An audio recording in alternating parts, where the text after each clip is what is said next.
¿No serás tú acaso todas esas nieblas?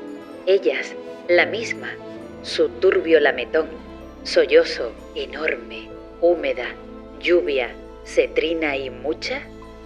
Húmeda lluvia, Baltasar Espinosa. El autor que presentamos en el día de hoy, Baltasar Espinosa, nació en Gran Canaria en 1937. Desde 1956, cuando se trasladó a Madrid para completar sus estudios de piano y composición, mantendría una vida en cierto modo itinerante que lo llevaría a lugares como Alemania o Suecia hasta fijar su residencia en la capital de España. Falleció en 2018. Como poeta, tuvo una importante actividad durante toda su carrera, aunque el hecho de encontrarse lejos de los movimientos culturales de las islas hizo que su trayectoria fuera menos conocida y reconocida en Canarias. Su poesía tiene sus raíces en un fuerte carácter intimista que mantiene viva la infancia, el recuerdo de la isla, pero también un latente compromiso social. Bueno, yo la primera vez que tuve referencia de este autor, poeta galdense, natural de la ciudad de Galda, fue a través de un libro del Premio de Literatura de Canarias 2018 Ángel Sánchez, también poeta galdense, Cuaderno de campo, en el 2016. En la presentación de ese libro, el poeta Ángel Sánchez se lo dedicaba a Rosa María Martinón y a Baltasar Espinosa, ponía mi referencia indeclinable con Poética de devoción. Y entonces yo me pregunté, porque claro, a Rosa María Martinón sí que la conocía, yo soy de Galda también, pero a Baltasar Espinosa no. Entonces me pregunté quién era este poeta al que el otro poeta le dedicaba este libro tan personal y tan íntimo como era Cuaderno de campo también. Y a raíz de ahí inicié un proceso un poco de investigación de la figura de Baltasar Espinosa, y entonces me di cuenta que muy pocas personas sabían quién era Baltasar Espinosa y además muy pocos de sus vecinos y vecinas desconocían o conocían a Baltasar Espinosa. Bueno, se debe a que como vivía lejos, vivía en Madrid y venía muy poco por aquí y tenía muy poco contacto, solamente con la hermana Inmaculada, pues solo lo recordábamos los que lo tratamos y no supimos defenderlo. Pero un amigo mío, Sergio Domínguez, y yo hicimos uno de los libros sobre la sombra y fuimos los únicos que lo recordamos. Y luego encontramos que Pepa había hecho un trabajo enorme por hacer la recopilación y ahí empezó la historia. Empecé a buscar biografía, poemarios suyos publicados, contacté a través del cronista de Galdar, Sebastián López, contacté con él y por teléfono intenté cerrar un par de entrevistas con él en Madrid, donde él residía desde los 19 años y bueno, hablamos varias veces, me pareció una persona muy amable, muy considerada, muy dispuesta a que lo visitara y a que hiciera ese trabajo, porque además yo soy periodista de profesión y lo que quería era dejar un documento gráfico de él, o sea, grabarlo, entrevistarlo, hacerle fotos, o sea, intentar reunir todo lo máximo que pudiera sobre su persona y sobre todo tenerlo un documento con su voz que de él recitando su poesía y demás. Es madrugada, miras el ventanal, la cama, ciertos antiguos libros, fotos, el ya apagado amor, en orden todo y frío. Es madrugada y hacia ti miras también. Sin alegría, escuchas la gran navegación, sus buques, la flota silenciosa, el arenal cayendo. Hacia ti miras también. 31 años, muchos, cuentas, muchos. No has aprendido. La vida destrozada, la vida destrozada. Yo considero que sobre todo fue su marcha pronto de las islas.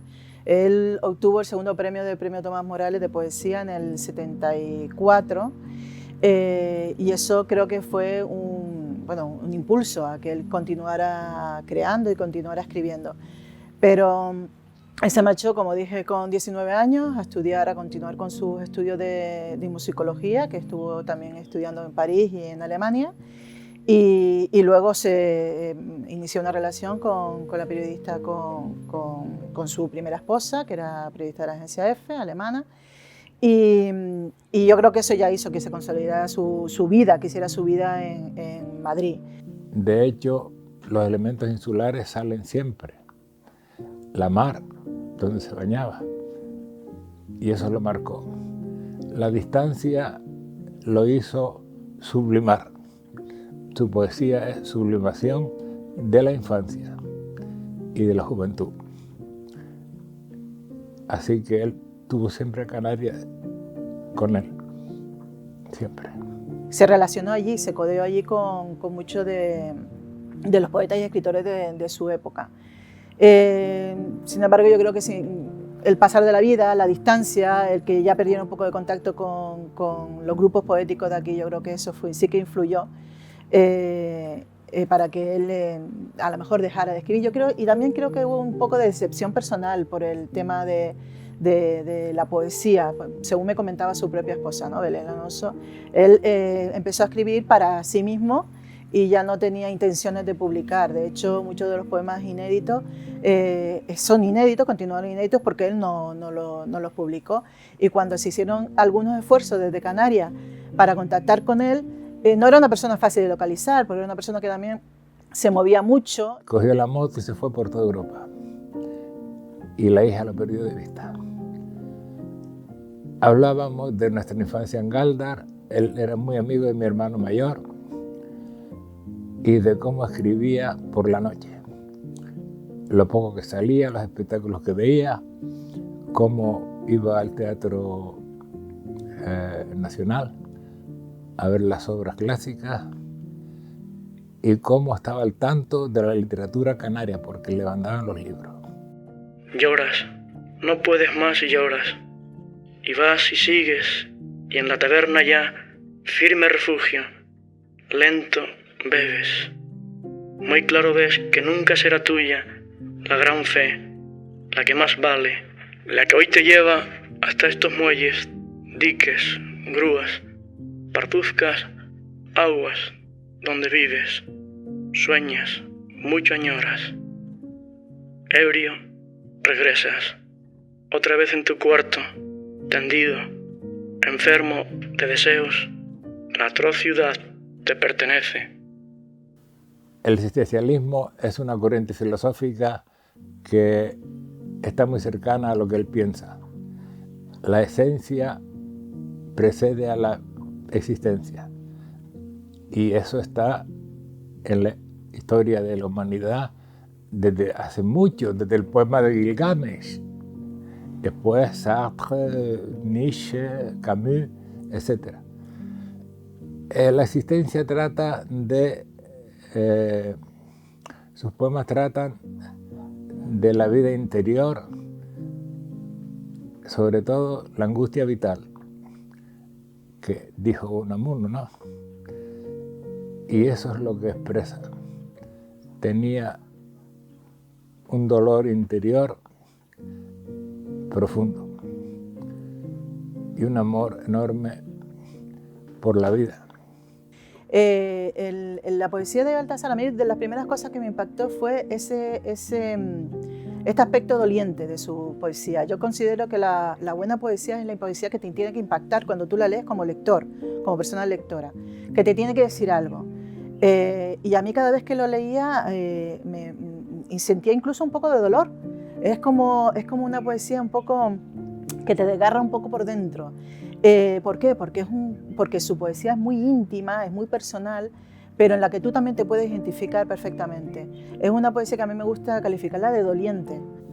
Si Baltasar hubiera estado aquí, pues no tendría a lo mejor ese sentimiento de pérdida, de nostalgia, porque se hubiera integrado en el grupo que lo rodeaba, con los demás.